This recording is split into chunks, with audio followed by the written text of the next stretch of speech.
pas comment on a préparé ce match. Moi je sais comment on l'a préparé, mais comment on l'a rendu sur la première mi-temps est assez quand même spectaculaire, dans le mauvais sens du terme. Je pense pas qu'il y ait grand chose à se retenir de cette mi-temps en termes d'intensité, d'engagement, de justesse technique.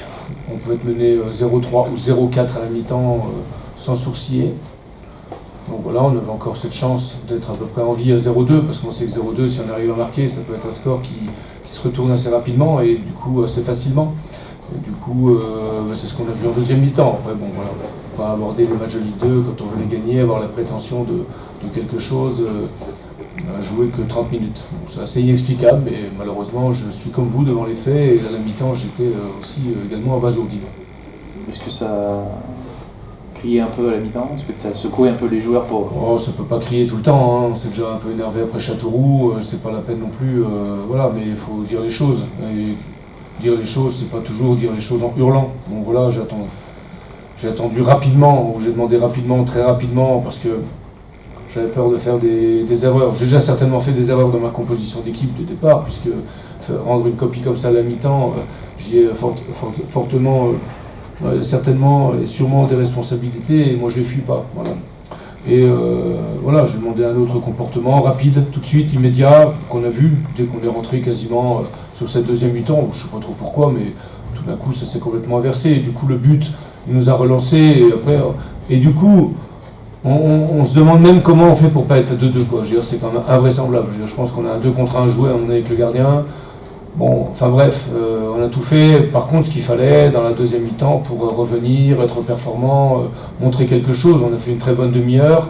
On a laissé la Valenciennes, on lui a rien laissé du tout. Donc voilà, c'est difficilement explicable pour moi.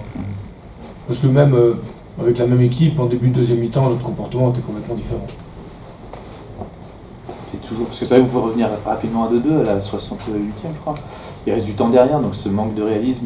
je pense que cette saison, si on revient à 2-2, vu la physionomie de la deuxième mi-temps, je pense qu'on a des chances de gagner le match du coup.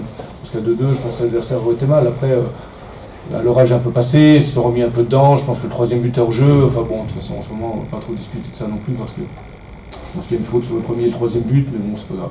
C'est du passé déjà, on se prépare sur autre chose.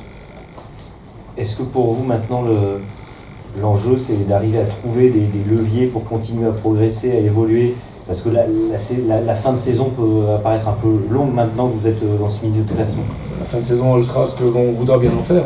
Aujourd'hui, on est sur 3 défaites. Je pense que le match de Châteauroux, on s'en aperçoit aujourd'hui, c'est un match qui nous a fait mal, il nous fait basculer du mauvais côté du coup, alors que ça aurait pu au contraire, pu être une très très belle planche d'appel globalement pour la fin de saison. Maintenant, il y a toujours des choses à faire. La première chose à faire, c'est stopper la série de 3 défaites. C'est la première fois que ça nous arrive, c'est la première fois que ça nous arrive depuis le Choc Grenoble. Voilà, on n'aime pas ça. Donc voilà, on va à Orléans la semaine prochaine dans un match chez quelqu'un qui cherche à sauver sa peau. Donc on sait ce que ça va être comme match. Si on arrive avec les mêmes arguments qu'en première mi-temps, on partira avec le même score. Voilà, c'est pas plus compliqué. Donc voilà, donc ça c'est la première chose. Maintenant, je crois qu'il faut aussi que tout le monde se remette bien en question. C'est pas tolérable de faire des mi-temps comme ça. Quoi qu'il arrive, dans l'engagement, dans l'intensité, dans les duels, dans les impacts, à un moment donné, il y a des choses simples, il y a des choses primaires, comme dans le rugby. On est dans la conquête, dans voilà, un petit peu mettre la pression sur l'adversaire, dans simplement le fait quand on se croise, quand on se touche, quand on se pousse. Si c'est toujours l'adversaire qui gagne, je veux dire, on ne peut pas gagner les matchs, c'est pas possible. Et du coup, en deuxième mi-temps, ça s'est complètement inversé. Il faudra juste qu'on s'explique et qu'on explique pourquoi. A priori, c'était le même joueur. Après, les changements ont été aussi plutôt intéressants. Flo Michel nous a mis de la qualité technique. Willy est très bien rentré, nous a mis de bonnes choses. Malheureusement, il aurait pu aussi nous donner le but égalisateur. Mais bon, ça, rater des buts depuis le début, je pense qu'on sait faire. Sur ce demi-temps, c'est quoi qui domine? C'est la déception, la frustration, de la colère? La première mi-temps?